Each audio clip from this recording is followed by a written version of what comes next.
The truth lies in bedtime stories from See-Through News. Series 7. Marcus and Jemima.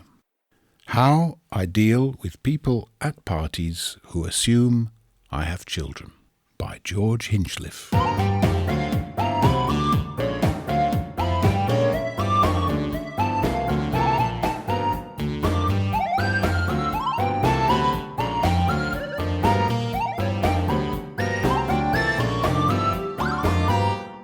Episode 1. The Truth Revealed. Okay, George, would you mind introducing yourself, please? Hello, I'm George Hinchliffe. All you need to know about me, for the purposes of this story, is that my wife worked in the film industry, and when filming had finished, they usually had a party, what they call a wrap party, because shooting had wrapped. And all the people involved in the film and the movie went along to a party, and they had drinks and canapes and socialisation. And so I came along and met lots of people who I'd never met before and who I probably would never meet again. At one of these parties, I found myself talking to a gentleman who was in a similar position. He was nothing to do with the film, but he was there, and his partner was off talking to her colleagues, the assistant director, the key grip, catering manager, whatever.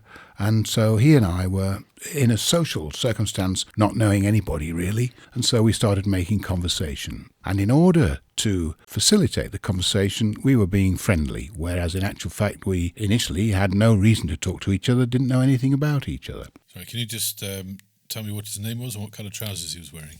I was getting on to that.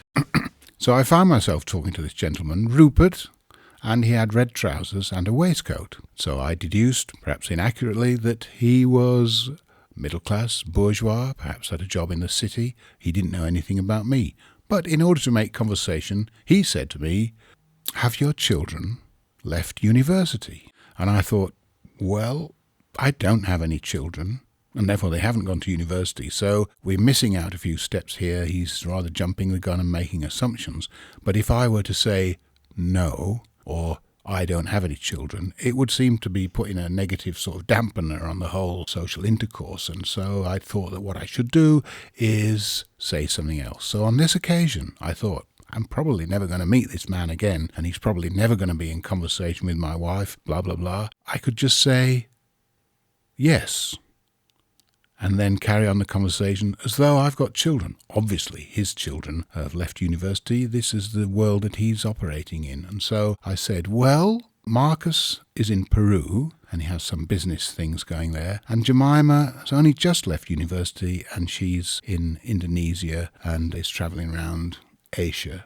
And who knows what she's doing. She's with her partner, Simeon, and I don't hear from them too much currently. And then I thought, this is rather masterstroke. Marcus said to me recently, "Dad, the business is going pretty well, but if you could see your way clear to giving me another, £60,000, it would really enable me to take things on to the next level, and it would be brilliant, and I'd really appreciate it." And so I then thought, for heaven's sake, all that time shelling out to keep them going through university, and now I thought I'd finished all that process. I don't have to worry about them. They're off doing their own thing. They're totally independent, starting to generate their own income. I don't need to worry. But here we are, a demand for 60,000 quid. And indeed, Rupert said to me, with his red trousers, "I know what you mean.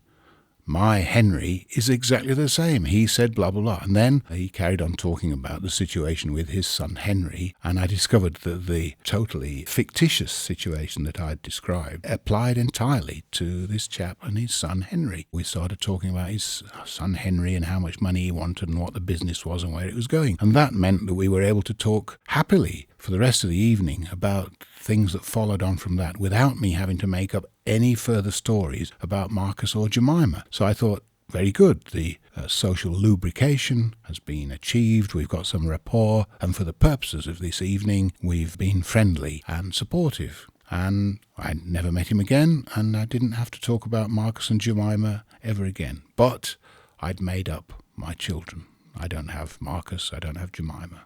Just to clarify, what business was Marcus in? In episode 2, Overheard, we discover more.